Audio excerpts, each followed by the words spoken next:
Anyway, let's carry on here. I'm struggling to actually remember what we need to be doing right about now. Can I show you the casualty report? You tell me the specifics later.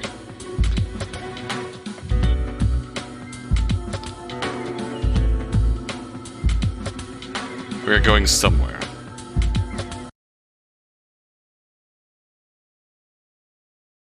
We're not going here. Or we're going down to the station? We're going to look for... I don't see Winters around anywhere. Now's my chance to sneak into Montclair's room. Oh. You again. Or not. Yeesh, not happy to see me, huh? No, I was... thinking of something else? Good save. Very smooth. If you say so. But watch where you point that scalp, miss. It's deadly. Yes, officer. We don't have anything to talk to you about.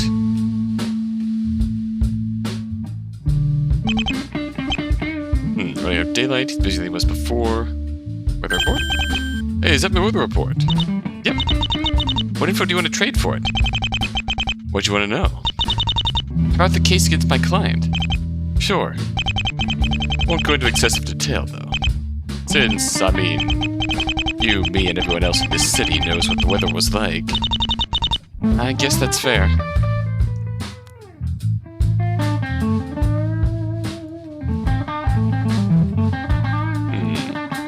Alright, murder. Can you describe why my client was arrested? Where to start? Alright, so here's the gist. Murder took place 4 nights ago, around midnight of the 17th. The night the hurricane hit. That's right. It wasn't the sort of night you'd want to be out in. Nevertheless, your client came up and knocked at the hospice's front doors at 11:30.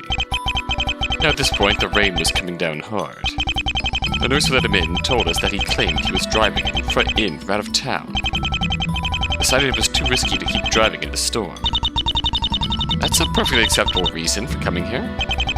It would be, yeah, if his landlord hadn't seen him leave his apartment just 30 minutes before. And to be clear, he lives downtown. Oh. Sorry to say, but there's no way he came to this hospice by happenstance. How do you explain the victim's presence, then? Funny you should mention that. He was apparently supposed to meet with someone here. Guess who else was supposed to meet with someone? Graves. And Montclair. Nathaniel Montclair? How is he involved in all this? You read the report. The night of the crime, someone hit him. Hard. So he's not a victim, in other words. That's right. The 3 main actors in the case are Donald Graves, Kurt Bishop, and Nathaniel Montclair. All 3 of these guys were supposed to meet somebody at the hospice that night. Regarding your client in particular, we found traces of the message on his cell phone. Doesn't that make it less likely that he planned the murder? It does. Technically. However, no somebody showed up. It was only those 3. The way we look at it, one of those 3 is a wolf in sheep's clothing. But we can narrow it even further. Thinking out the messages is that they could only have been made by a handful of people. Or so I'm told. That handful includes the defendant, obviously. We think he was the one who arranged for both victims to meet with him that night. We believe he sent a 3rd message to himself to throw us off the trail. I'm not going to claim that I fully understand the reasoning at this point in the investigation, but supposedly, there's no one else with the know-how and opportunity to pull this crime off. He said that there were traces that Graves received that message, but not traces that he forged it. In other words, it's possible Graves really was called to the hospice by someone, meaning that he could have been set up. So Graves arrives at the hospice at 11:30. What happened after that? From there, it's a right rigmarole.